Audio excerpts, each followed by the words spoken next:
Sejam bem-vindos. Hoje, uma super aula, avaliação psicológica com a querida Manuela Lins, um tema que é essencial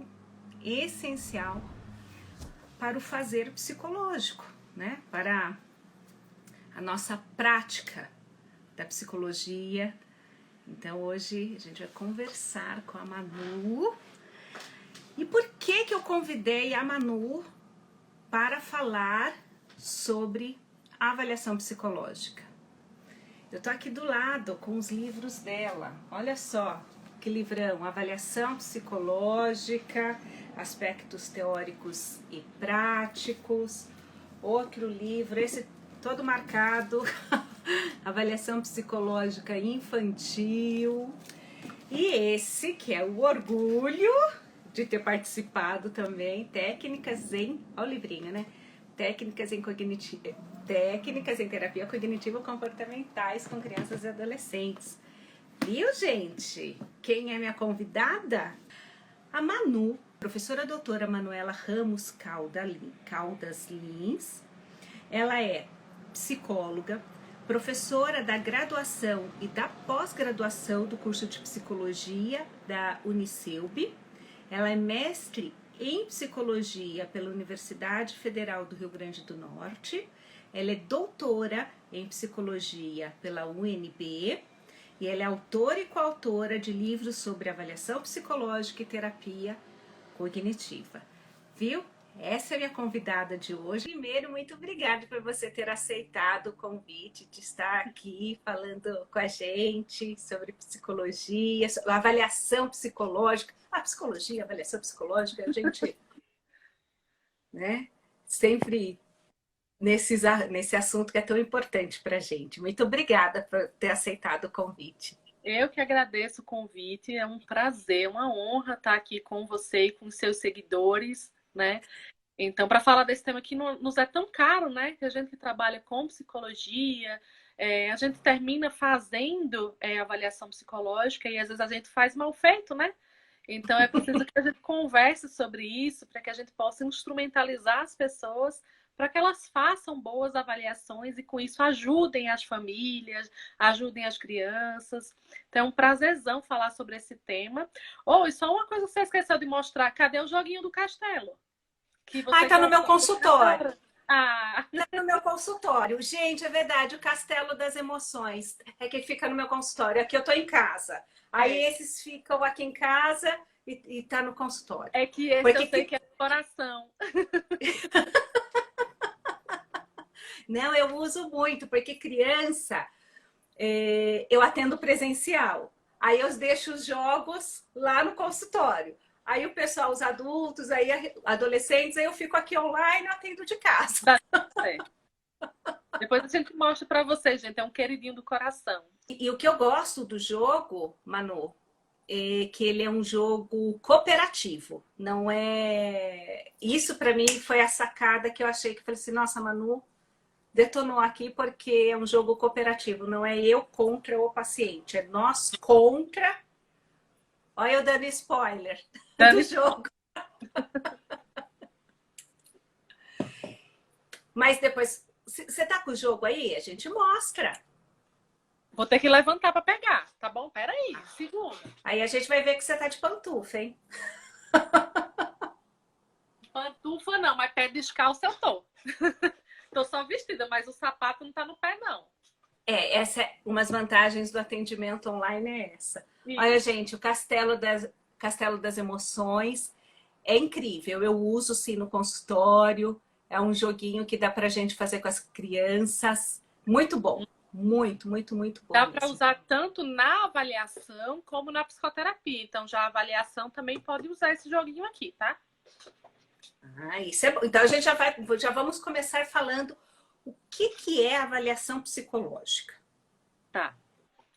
Então, assim, a primeira coisa que é importante a gente falar, para além do conceito, né, que eu trago daqui a pouco, é que, assim, existe uma avaliação psicológica mais teórica e uma avaliação psicológica mais ateórica, tá? Por que eu começo falando sobre isso? Porque os livros, esses que a Miriam mostrou, a gente está falando dessa avaliação mas a teórica, que é essa calcada muito, ela não tem base, digamos assim, em uma abordagem específica. Terapia cognitivo-comportamental, psicanálise, gestalt, não.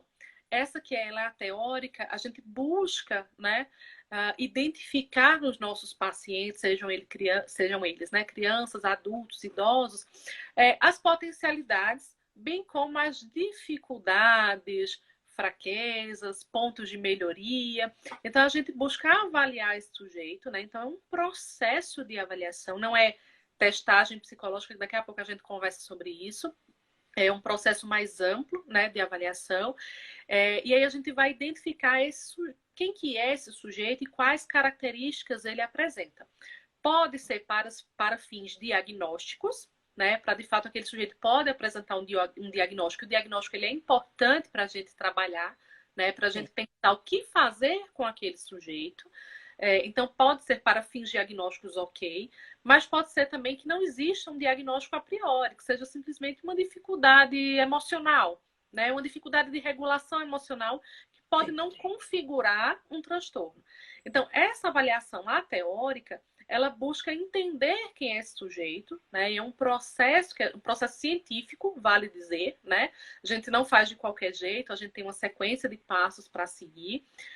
Então, é uma avaliação processual, que existem passos, né, que a gente tem que ir cumprindo para dar conta, buscando entender como esse sujeito se configura, seja para fins diagnósticos ou não.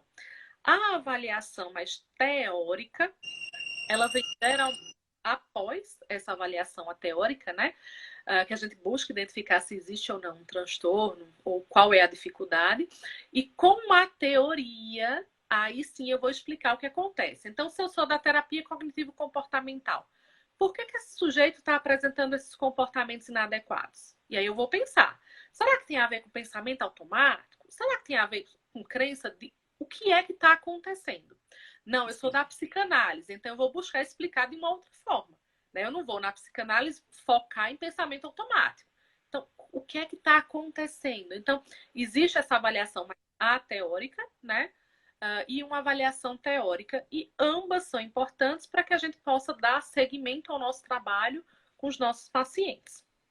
É isso. Sim, e é um mapa, né? É um mapa que vai nos guiar, né? A gente precisa ter esse mapa. Eu falo assim, a gente quando sai de casa, a gente põe no GPS do carro, põe no Waze, tudo para a gente não se perder, embora, assim, às vezes o GPS dá um caminho, o Waze dá outro caminho, mas o objetivo é chegar, né? É assim, eu entendo a avaliação psicológica, né? A teórica, nesse sentido, a gente precisa ter esse mapa, né? Eu preciso saber onde eu quero chegar, não é isso? Eu costumo falar para os alunos que é muito eu vejo já uma coxa de retalhos. Eu tenho vários pedacinhos, né? Várias partezinhas que eu vou coletando de fontes diferentes. Então, eu vou conversar com os pais, no caso da criança. Vou conversar com os pais, vou conversar com os avós, sei lá, vou conversar com a professora da escola e vou coletando informações de entrevista, observação, teste, enfim, coleto esses dados. E, de repente, tá tudo solto. O que é que eu preciso fazer? Costurar. Né? Eu preciso conectar essas informações, eu preciso integrar essas informações, eu preciso fazer com que elas ganhem um sentido, e um sentido psicológico, sabe? Porque eu sinto muita dificuldade nos meus alunos, é isso. É como que eu faço essa extrapolação, né? Eu saio de um monte de informação, a mãe chega e fala, meu filho é muito agressivo, meu filho tá dando birra, tá, como é que eu explico isso? Como é que eu conecto isso com a teoria? Né? Então eu sinto essa dificuldade, eu falo que é o pulo do gato, né? Sim. Porque senão você chega no final e fala, realmente, ele tá dando birra. Para isso, a mãe não precisaria procurar a gente, né? Ela precisa entender o que acontece, por que que acontece, e muito mais. O que fazer com que isso que está acontecendo. Exato. Então eu falo que é uma coxa de retalhos, porque eu tenho que ir conectando as informações e eu tenho que ofertar para a família a coxa já montada, organizada. Então, e o que fazer com essa colcha? Exatamente. Então, é verdade. noção. Isso que você falou é verdade. Às vezes eu percebo também isso nos alunos, se referir a sintomas. E a gente precisa entender do tipo, tipo, opa, peraí, o que que isso está nos comunicando? É isso, é o olhar, e eu falo, gente, raciocínio clínico, eu sempre chamo aqui, vamos para o raciocínio clínico, porque senão a gente só fica falando dos sintomas, e não, a gente precisa ter esse raciocínio, né, o porquê, você deu o exemplo da birra, mas é do tipo, o que veio antes, o que está acontecendo, o que fazer, né, tem todo um... E não é que a gente fala de criança, mas não é só criança não, né? Eu falo mais de criança, porque como eu atendo criança, então todos os meus exemplos são com esse público, né? Mas com qualquer outro público, a gente seguiria da mesma forma. O raciocínio permanece o mesmo, né? O que vai Sim. variar é quem a gente vai ouvir, né? Então, por exemplo, no caso da criança, vou ouvir os pais. No caso de um adulto, já não se faz necessário, mas ele é casado. Aí eu ouço a mulher. Aí eu vou chamar esses outros. Exatamente, eu busco esses outros, né? No caso do idoso, possivelmente talvez já não tenha mais os pais, né? Mas eu vou chamar quem? Os filhos. Cadê os filhos desse senhor, dessa senhora, né? Para eu conversar. Então, o que muda talvez seja quem que eu chamo para ouvir, né? Para coletar informação, né? Sim. Mas a informação ela precisa chegar. Falando assim dessa colcha de retalhos, né, de coletar informações, qual seria assim, o papel da observação, da anamnese, da entrevista dentro da avaliação psicológica, né, dentro dessa colcha de retalhos? Tudo. Eles são a base da avaliação. Eu costumo, os alunos ficam assim, eles chegam para mim, professora, e os testes? Que hora a gente vai ver teste? Teste. Calma, gente, teste é um pedaço, né? É uma parte que pode, ó, palavra essa, pode compor a avaliação. Tá? Então, eu posso, dependendo da situação, do contexto onde eu esteja, dependendo de quem seja o meu público-alvo, dependendo das minhas habilidades como psicóloga, eu posso usar um teste. Entrevista e observação, eu devo utilizar. Então, assim, elas fazem parte, sim, do processo, né? Pode ser tanto essa observação mais estruturada, o que é uma observação estruturada? Eu vou delimitar. Então, eu vou pensar assim, para esse meu paciente, eu vou lá na casa dele, né, e vou observar esse ponto, esse ponto, esse ponto. Então, eu vou para lá com esse objetivo. Pode ser uma observação estruturada no sentido de também, eu quero ver quanto que aquele comportamento ele acontece, né? Quantas vezes ele acontece. Eu quero ver quantas vezes o sujeito pisca o olho. E aí eu vou contabilizar, sei lá, em 5 minutos, quantas vezes ele piscou o olho, né? 1, 2, 3. Então, isso é uma observação. Existem outras formas de observação, né? Mas uma observação mais estruturada, mais focada. Então, é uma forma de trabalhar. Uma observação que a gente fala, mas não estruturada, é assim. O meu paciente chegou, está na sala de espera, né? Tá lá. Eu já começo a observar. Onde foi que sentou? O pai, quem foi? Foi o pai, a mãe e o menino. Onde foi que eles sentaram? O que foi que eles ficaram fazendo na sala de observação enquanto estavam me esperando? Né? Quando eu chamei para entrar, como foi que eles se resolveram? Os pais se levantaram para a primeira consulta, né? Os pais se levantaram, um olhou para o outro e falou, não, vai você. Só a criança levou. O que foi que aconteceu? Então, enquanto eu estou ali, e eu já começo, olha a chave, eu já começo na sala de espera, né? Para observar. Na verdade, quando eles me ligam, se ligam diretamente para mim, eu já começo no telefone, no WhatsApp, eu já começo a registrar e captar a informação. Mas se é a secretária, eu perco esse dado, eu já começo a observar quando eles chegam, né? Quando entra, quando eu, por exemplo, vou fazer a entrevista na amnésia, daqui a pouco eu detalho ela um pouquinho. Estou conversando com eles sobre, sei lá, o parto, gestação, a própria configuração familiar. Como é que eles estão? Como que eles estão se apresentando para mim? Como que eles estão se comportando? Então, a mãe está muito ansiosa, ou demonstrando está muito ansiosa, está muito relapsa, está trazendo informação desconectada. Como que essa mãe está? Né? Como que esse pai está? Como que essa criança está? No caso da criança, por exemplo, estou trabalhando nos jogos. Como que ela está se configurando? Como que ela está se comportando? Então, a observação, ela é parte fundamental do processo e ela pode vir tanto mais estruturada, né? E aí eu preciso delimitar muito bem quais são os meus objetivos e como eu vou fazer para alcançá-los. Ou ela pode fazer parte desse outro processo, digamos assim, quando eu estou aplicando ou administrando outras técnicas, como entrevista, como no caso das crianças dos jogos ou no caso dos testes, tá? Com relação à entrevista que você perguntou, a gente faz entrevistas iniciais, né? A entrevista de anamnese está compondo esse processo inicial. Também é fundamental na avaliação. E da terapia também. Às vezes o paciente procura a gente para terapia. Ele, não, eu não quero avaliação. Eu digo, mas eu faço assim mesmo? Estou fazendo. Por quê? Porque eu preciso entender quem é esse sujeito, né?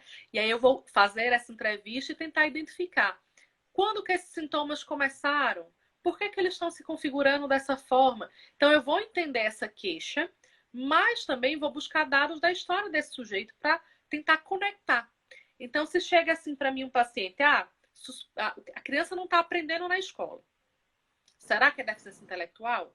Será que é uma dificuldade de aprendizagem? Será que é alguma questão emocional? Eu vou na história de vida desse sujeito tentar entender. Porque se a mãe me diz assim, não, ele sempre foi ótimo na escola, começou agora na pandemia. Eu digo, mulher, pois não é transtorno nenhum, né? Já elimino de cara. Por quê? Porque se fosse um transtorno, eu já perceberia, já teria indícios No anteriores transcorrer. exatamente, né? Já teria alguns sinais desse transtorno. Foi só a pandemia. Não, foi só porque eu e o pai a gente se separou. Mas foi tão amigável. Mas só por causa disso. Só isso, não foi nada. Só isso. Né?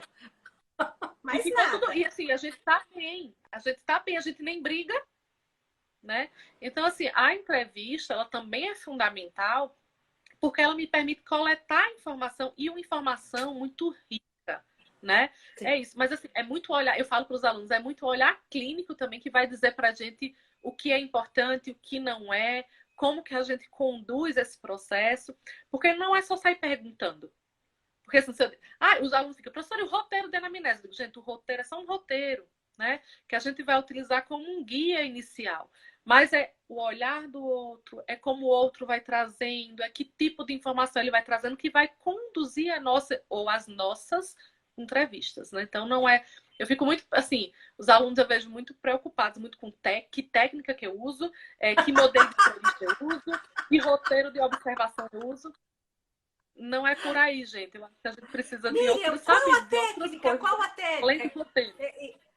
Eles ficam assim, não, mas qual a técnica para trabalhar isso? Eu falei, gente, não é técnica para trabalhar isso, a gente precisa entender o todo, entender a dinâmica. Você estava falando da entrevista, nossa, Manu, eu me vi, falei assim, que bom que a Manu está falando coisas que eu penso, né, que eu faço, e eu falo também para os meus alunos, eu falei assim, na hora que você estiver com os pais, ou com o seu paciente, né, qualquer que seja, é isso, a entrevista, né, os tópicos, é só assim, é só um guia, é norteador.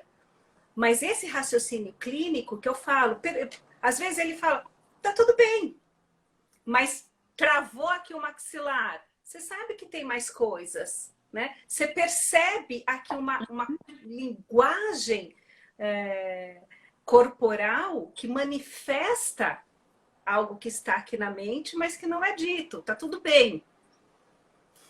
E trava, né? Umas alfinetadinhas, algumas coisas, e tudo isso é dado qualitativo, que entra também na observação, né? É do tipo as piadinhas, as desqualificações, ou as exaltações, ou do tipo fala e depois mais, e dananã, essas dinâmicas, isso tudo também entra, né? É importante.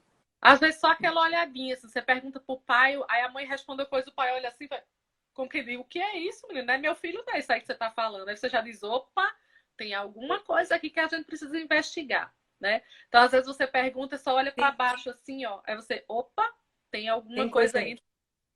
E eu falo assim, que engraçado em entrevista é que você pode ler todos os livros do mundo, mas você aprende fazendo. Eu não estou dizendo que com isso você não deva se qualificar tecnicamente. Óbvio que você deve ler os livros para se fundamentar, né? Para ter um material técnico. Mas fazer entrevista é fazendo, é você conversando com os sujeitos, que aí você também relaxa, né? Porque eu vejo os meninos tudo assim, duro na cadeira. Como é que eu pergunto? O que é que eu pergunto agora? Relaxa um pouco, olha para o outro. É o que eu falo, olha primeiro. Depois você vai para o técnico, para o dado, não sei o que, quando foi o parto, quando foi a gestação, depois você pergunta. Olha para o outro, escuta esse outro, que ali você começa a construir essa relação, né? E que vai fazer a sua avaliação funcionar. Porque também precisa de vínculo, né? Porque a gente fala muito de vínculo na terapia, mas para algumas informações também fazerem sentido no processo de avaliação, a gente precisa ter vínculo.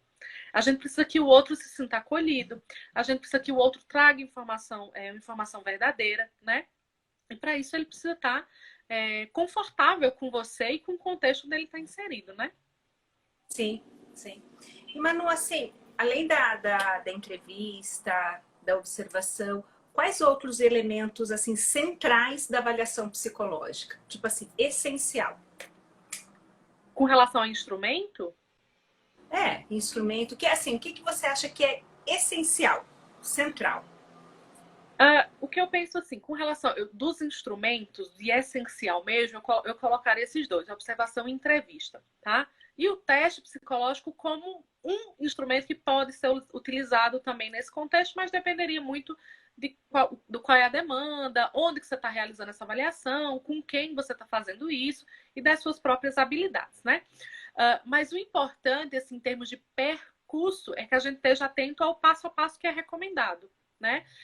Então, ouvir esses pacientes inicialmente, ouvir qual que é a demanda, levantar hipóteses, né? Então, aquilo que eu estava brincando assim, criança não está indo bem na escola. Por quê? Deficiência intelectual? Dificuldade de aprendizagem? Transtorno específico de aprendizagem? Que mais? Por conta da pandemia, questão familiar, abuso, sei lá. Eu começo a levantar um monte de hipótese, né? Para a gente poder pensar o que fazer.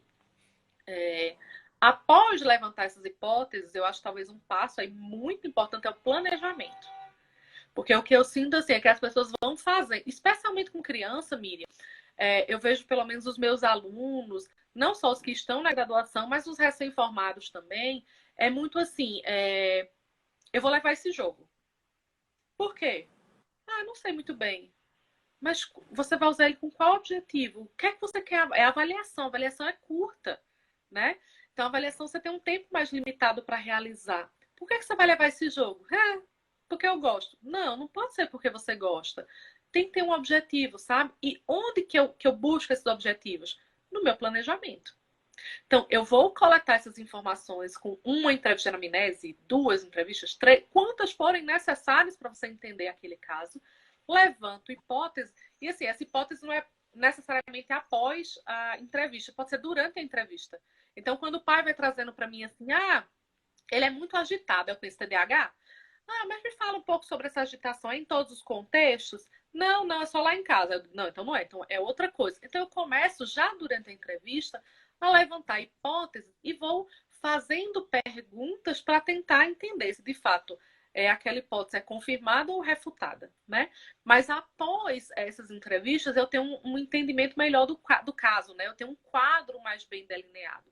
E aí, com esse quadro mais bem delineado, eu consigo levantar hipótese e aí planejo muito bem o que vou fazer, né? Então, eu acho que é muito... um ponto, talvez, dos mais importantes seria planejamento. Para que eu saiba o que eu estou fazendo, por que eu estou fazendo, como eu vou fazer isso, né? Então, planejar. Sim. Depois do planejamento, eu executo, né, o que eu planejei. Lembrando, gente, que esse planejamento ele é flexível, tá? Flexibilidade é tudo nessa vida. Então, eu planejei aplicar um determinado teste num dia. A criança não está bem, o pai não está bem, sei lá, está com sono, está cansado, está desregulado, não aplica. Então, o planejamento precisa ser flexível, né? Então, a gente precisa pensar, olha, estou pensando em fazer isso aqui, mas posso mudar no meio do caminho, sabe? Posso mudar no meio do caminho. Depende, de novo, gente, é olhar para o contexto, olhar para aquele seu sujeito. A gente já não aplica, oi, tudo bem, vamos aplicar um teste? Não, eu aplico o teste depois, né? Sim. Eu preciso conhecer esse sujeito. E aí eu sei se ele está bem para responder aquele dia, né? Eu converso, eu observo como esse sujeito está chegando. Então, planejamento, talvez, Miriam, para mim, é essencial. É o Planejamento. essencial. É o E essencial. essa integração de dados, eu teria cuidado também, porque às vezes as pessoas, eu vejo com os meus alunos, eles querem colocar resultado de teste. Você fez a avaliação, aí eles querem botar somente assim, ó, o teste tal deu isso, o teste tal deu isso, o teste tal deu isso. Pronto, acabou essa avaliação.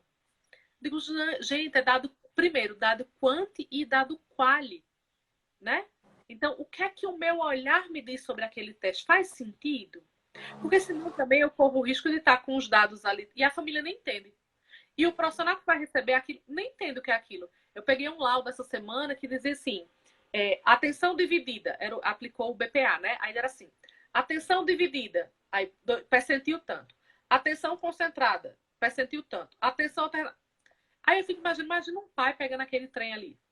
Ele vai ler e vai dizer, tá, isso, meu filho tá bem ou tá? Eu não sei nem o que é percentil. Exatamente, tá bem ou tá mal? Tá bem, e mais, o que é que eu faço com isso? Né? Se ele tá bem, ele tá muito bem, então ele é superdotado, será? Porque o pai já chega, é superdotado, né?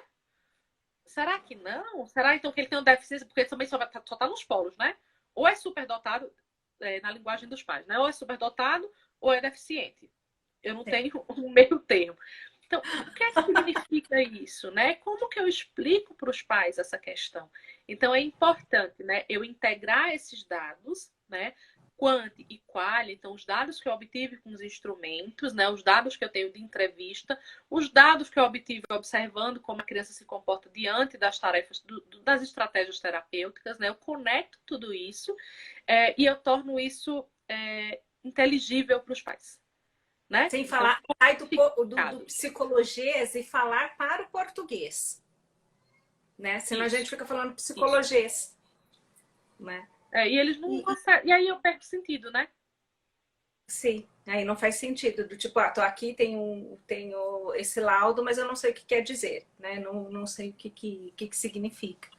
Né? Isso. E se eu não sei o que significa, eu posso não fazer nada com isso, né, Miriam? Porque se eu não entendi, eu posso não seguir aqueles encaminhamentos. Porque eu não sei o que fazer com isso. Né? Uhum. Posso até não ir mais na psicóloga. Porque aí, ao saber, né, para a gente ser flexível, a gente tem que estar seguro de onde a gente quer chegar, né? É do tipo, é o que eu falo, é o GPS. Para eu arriscar um caminho novo, pelo menos eu tenho que saber aonde eu quero chegar. E aí, nesse caso, Miriam, é importante também eu entender o encaminhamento, né? Porque para eu saber onde eu quero chegar, eu tenho que saber de onde eu tô saindo. Então, assim, às vezes chega queixa para mim, assim, demanda avaliação psicológica. Por quê, querido? É para avaliar o quê? Porque tudo não dou conta, né? Então, eu tenho que saber por que eu vou fazer essa avaliação, né? Qual é a queixa? E acontece muito, a gente tem um serviço lá no CEUB, que é onde eu trabalho, de atendimento ao público. E aí já aconteceu diversas vezes de chegar só assim, encaminham para avaliação psicológica e a gente vai conversar com a família. Por que ele está aqui? Ah, porque a escola mandou. Mas tem alguma explicação? Não.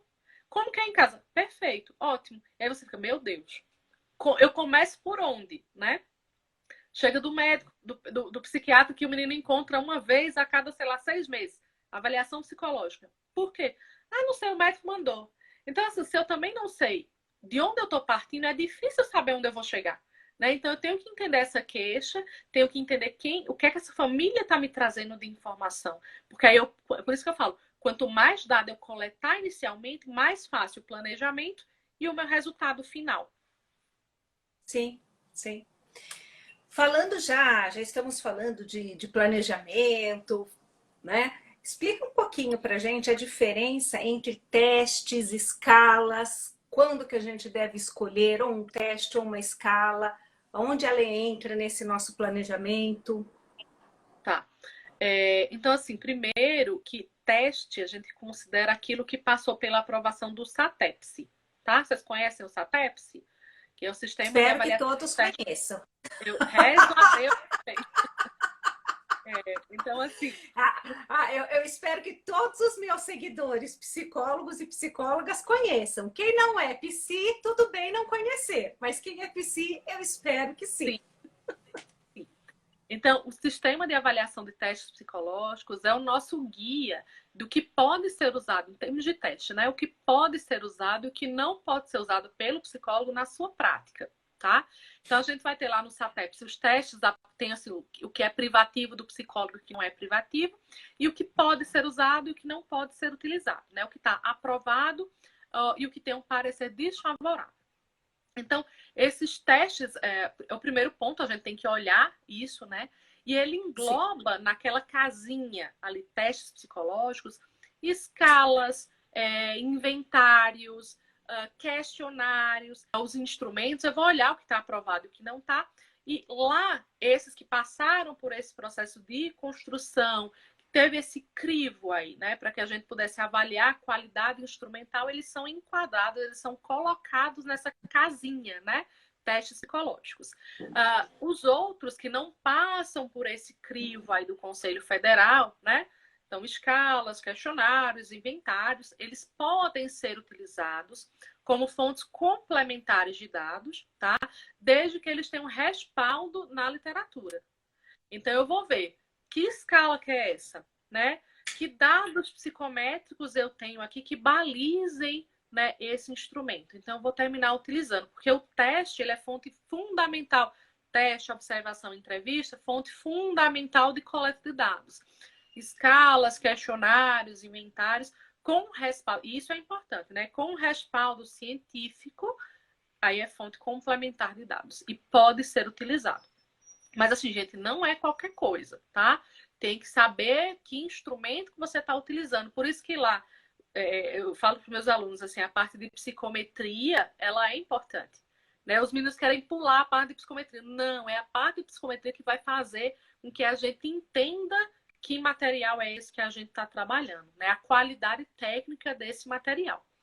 Então, gente, não pule a parte dos resultados das pesquisas, não pulem a parte da estatística, não pulem a parte psicométrica dos textos. Isso é importante para a gente entender de qualidade técnica.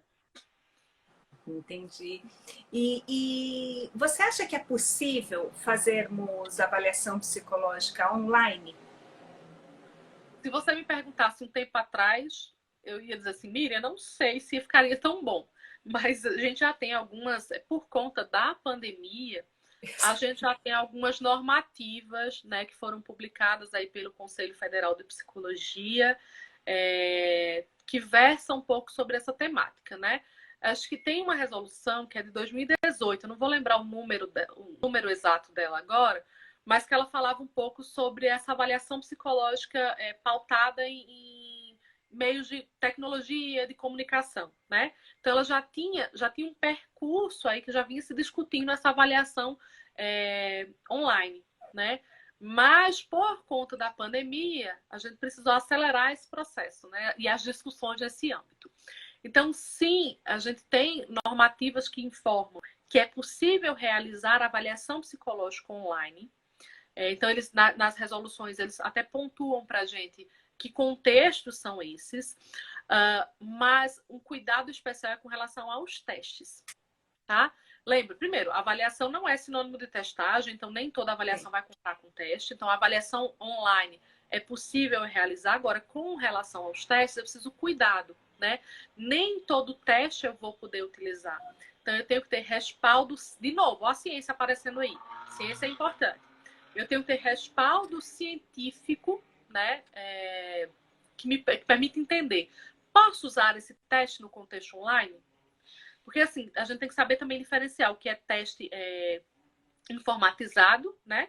Do que é uma aplicação online. São coisas diferentes. Né? Então, o teste informatizado ele vai estar balizado ali no computador e pode acontecer presencialmente. Então, pode estar eu aqui e o meu avaliando do lado, né? E ele realizando um teste no computador. Agora, o online, né? Quando eu falo dessa avaliação mais remota, tô eu aqui na minha casa, né? Nem você brincou aí, tô atendendo meus pacientes daqui. Tô eu aqui e o meu paciente está lá na casa dele. Eu preciso resguardar o espaço que nem eu faço no atendimento já online, né? Normal, psicoterapêutico. Eu preciso resguardar o espaço, né? Eu preciso cuidar desse ambiente. Eu preciso cuidar um pouco desse sigilo também, que é mais complicado no contexto online. né? Eu preciso garantir que algumas especificidades técnicas sejam mantidas, né? E com relação aos testes, só posso utilizar aqueles que têm dados psicométricos, dados científicos que comprovem a sua efetividade. Eu não posso pegar, por exemplo, um teste lápis e papel. Ou seja, um teste que eu tenho aqui que é, sei lá, o BPA, né? Teste lápis e papel. Aí eu pego, imprimo, né? Xerox, imprimo, mando para o meu paciente. Não, gente, não pode fazer isso, tá? Falta ética e técnica. Então, eu posso utilizar testes que estejam aprovados e que, né, que tenham esse respaldo científico e que tenham, além disso, a possibilidade de uso online, informatizado, que dados, né, comprovem a sua efetividade. Sim, a pandemia, né, ela veio para agilizar algumas coisas, né? Antes da pandemia, se alguém me perguntasse, Miriam, e atendimento infantil? Se tiver vídeo meu, eu falo, gente, foi antes da pandemia. Se tiver vídeo meu falando, você pode ter certeza, antes da pandemia, porque foi isso mesmo. A pandemia ela veio para nos não é catalisar, eu não sei nem a palavra, mas para nos desafiar do tipo assim, sim, você vai precisar aprender. Sim, no consultório é mais confortável, tá no seu domínio, mas a gente foi desafiado a fazer novos fazeres. Eu vejo como atendimento de criança. Hoje é ótimo, eu ainda prefiro presencial. Mas já não era aquela coisa que antes da pandemia eu falava, não, não, não, não. Impossível, né? é impossível. Então, né? A gente falava... eu era dessa turma. Ah, Mira, o que você acha do atendimento online com criança? Eu falei, não, não acredito, não faço. Aí veio a pandemia, falou assim, eu brinco que a pandemia, né, veio à vida e falou assim, vem aqui rever seus conceitos, você vai aprender a atender criança online, sim. E aí, hoje, realmente, a gente aprende e faz. Assim, eu vejo também com a questão da avaliação psicológica, né? Tipo, o que era discutido, veio a pandemia e catalisou, né? Catalisou algumas mudanças. A gente tem, inclusive, Miriam, uma cartilha que foi lançada falando sobre essas práticas da avaliação no contexto da pandemia. Então, depois, gente, dê uma procurada nessa cartilha que vai ter algumas orientações, né? E essas normativas também que eu estou referindo, depois leiam essas resoluções, né? Porque é importante a gente saber como conduzir, a gente está respaldado cientificamente, tecnicamente, do que a gente está fazendo. Então, leiam as normativas, estejam acompanhando as discussões do Conselho Federal, né? Porque eles vão orientando a nossa prática. Sim. Tem uma pergunta aqui da Rosa. Precisa ter especialização para fazer avaliação psicológica? Peraí, essa é uma pergunta complexa, porque eu vou dizer ao mesmo tempo, precisa e não precisa. Se eu entendo o curso de especialização, não precisa do curso de especialização, tá? Você pode sim realizar a avaliação sem o diploma, né, do curso de especialização. Mas você precisa ter especialização no sentido de eu preciso estar bem preparado e bem treinado para fazê-lo. Então, se eu olho a palavra especialização no sentido de eu preciso me aprofundar, eu preciso me apropriar do conhecimento, isso eu preciso. E eu acho que a graduação ela é muito pobre nesse aspecto. Ela não nos dá ferramentas suficientes para que a gente faça boas avaliações, né? Inclusive, a gente tem poucas disciplinas, então tem faculdade que tem uma ou duas disciplinas. A professora Beatriz entrou aí, professora excelente lá, né? Também trabalha com avaliação, ela pode concordar e confirmar o que eu estou dizendo. Temos poucos cursos, né? Poucas disciplinas que falam de avaliação psicológica. Então, é importante que eu busque outras formas de aprofundar o meu conhecimento e aí realizar avaliação de qualidade. Né? Em qualquer contexto, no contexto clínico, no contexto do trânsito, no contexto do esporte, para onde você for, saiba o que você está fazendo. Né, e faça com qualidade. A gente vai sempre pensar no bem-estar do paciente. Eu vejo muita gente pensando assim, eu quero dinheiro, né? Eu quero dinheiro. Dinheiro é bom, concordo. Dinheiro é importante, concordo. Mas eu tenho muito que pensar no bem-estar do meu paciente, daquela família, de com quem que eu estou trabalhando. Né? Então, se eu não sei o que eu estou fazendo, eu vou prejudicar aquela família. Então, buscar especialização no sentido de estude, se esforce e continue estudando. Não é assim, eu fiz o curso de especialização, estou pronta. Não está. Não. Estudar mais um pouquinho, tem que ler mais livro, tem que ler mais texto. Quanto mais você lê, mais você vai descobrir que sabe pouco. Sim. Então, continue estudando, que é isso que vai te dar repertório para você fazer. Sim, isso eu sempre falo, a gente não para nunca. Eu falo assim, nem se iludam. Um dia eu vou parar. Não, não vai. Tem uma pergunta da Grace. Ela está perguntando se precisa ter especialização para avaliação de crianças ou adolescentes com suspeita de abuso sexual. Eu vou na mesma linha, Miriam. Você não vai precisar ter um diploma de um curso de especialização. Inclusive, fazendo um adendo, gente. Se vocês forem fazer especialização, escolham muito bem, tá? Porque existem especializações e especializações, né? Então, mesmo você com um diploma de especialização, você pode sair sem saber muita coisa, né? Então, avaliem bem a especialização, vejam quem é o corpo docente, vejam o currículo dos professores, né? Abram lá o currículo Lattes, investiguem quem são os professores, porque senão vocês vão jogar dinheiro fora, né? Porque só o diploma, eu acho que só o diploma é muito pouco, né? Só um papel é muito pouco. Você tem que ter informação de qualidade. Isso. Então, de novo, Grace, você não vai precisar ter uma especialização para atender essas crianças, mas você vai ter sim, vai necessitar ter um conhecimento muito bom a respeito daquilo, porque é um assunto mais delicado, é um público que já vem muito mais vulnerável, né, para a gente. Envolve questões jurídicas que a gente também tem que conhecer, né, em termos processuais. Então, é importante, sim, fazer essa avaliação, mas precisa saber como fazer. Então, não se faz também de qualquer jeito, de qualquer forma. Sim, sim.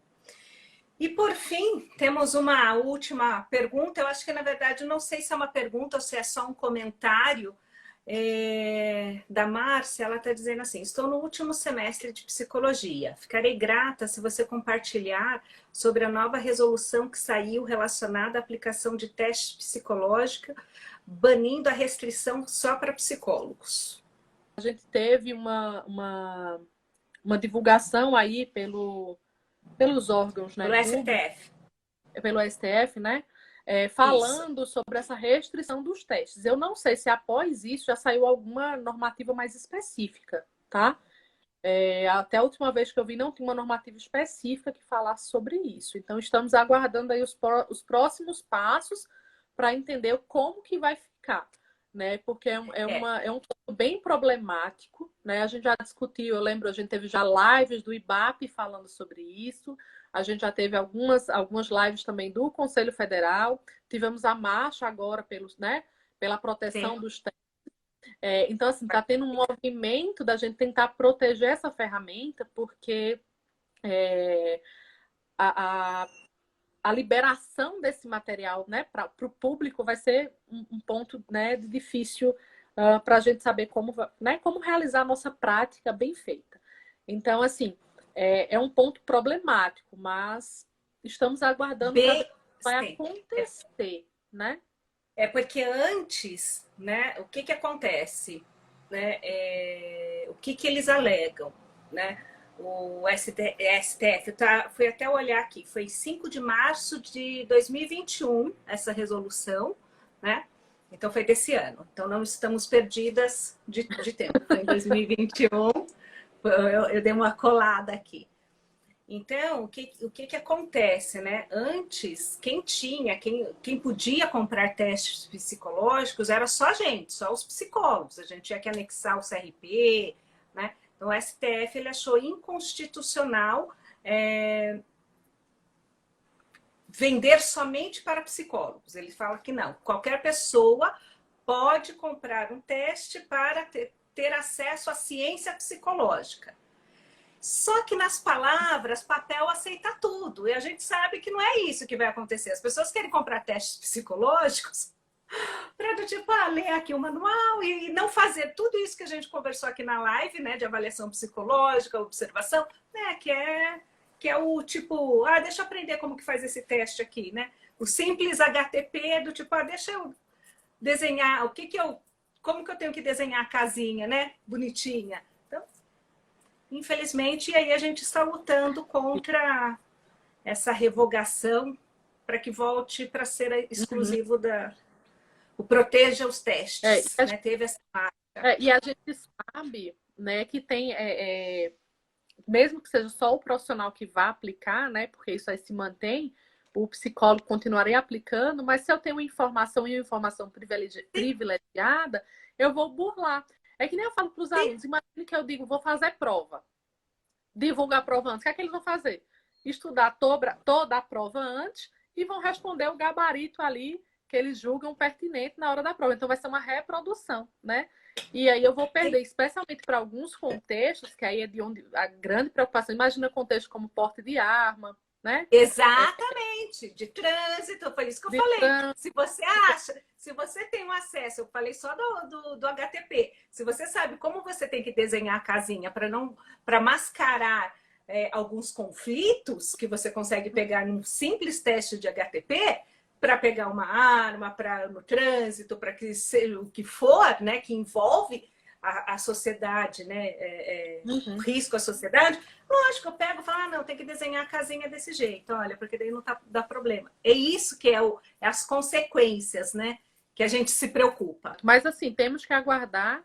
Eu não vi se teve alguma resolução essa semana ou semana passada, de fato eu perdi se teve alguma normativa específica, mas é isso, temos que aguardar e assim, a única parte boa que eu vejo de tudo isso é também temos que repensar a nossa avaliação, né? De novo, vamos pensar a nossa prática, vamos mudar. A gente vai ter que, de alguma forma, sair dessa zona de conforto e pensar em outras possibilidades, né? Então, eu acho que a única coisa positiva que eu vejo é se movimentem e façam diferente. A gente precisa fazer diferente. Não dá para fazer, se isso tudo, né, se for liberado mesmo, e a gente tiver, né, isso para nossa prática, vai precisar pensar em outra forma de fazer. Sim, é até o que a Beatriz está comentando. Ó, o desafio é que a decisão foi em terceira instância. Não tem mais como recorrer. O desafio agora é regulamentar outros quesitos quanto à aplicação e interpretação. E é também um convite à questão de certificação diante de construtos que avaliamos. E aí que cabe, a gente tem que estudar mais, cada vez mais, se qualificar mais para fazer uma boa avaliação psicológica, aquele olhar clínico, o feeling também, né? E sempre estudar cada vez mais, porque tá aí, né? A questão... E para sempre, gente, que a avaliação não é sinônimo de, né? A avaliação é uma coisa, teste é só uma ferramenta. Então, não, a avaliação acabou. Não, a avaliação não acabou, né? Sim, a avaliação não acabou. O teste é um dos elementos da avaliação psicológica. E é por isso que quanto mais eu me aprimoro, mais a avaliação psicológica, né, vai sendo bem feita. Manu, muito obrigada pela participação. Só tenho a agradecer. Pessoal, conheçam os livros da Manu, o joguinho, o Castelo das Emoções. Eu tenho, só que está lá no meu consultório. A Manu mostrou os livros. Ela tem livro de avaliação psicológica infantil. Ó, você vê que esses estão aqui em casa, hein? Avaliação psicológica e o... Esse é pesado, hein? E o Técnicas em Terapia Cognitivo-Comportamental e Adolescentes. Demorou, mas saiu, ó. E ficou bonitão. Ó, 4 dedos. E daqui a pouco vai sair aquele outro, hein? Você fez o prefácio. Ah, não vejo a hora. Daqui a pouco tem novidade, gente. Acompanhem as cenas dos próximos capítulos. Vai ter dicionário de avaliação psicológica saindo. Esse você não sabia. Já quero. Esse eu não sabia. Vai sair pela Vetor, vai sair ainda esse ano. Vai sair também um de avaliação clínica, que também vai sair, espero que saia esse ano também, né? E esse aí, o nosso de recursos lúdicos, também é excelente. Se não sair esse ano, sai ano que vem. Então, tem material novo aí saindo para vocês se instrumentalizarem, fazerem bons atendimentos e boas avaliações. Sim. Ai, que bom. Parabéns. Parabéns. Manu, muito obrigada.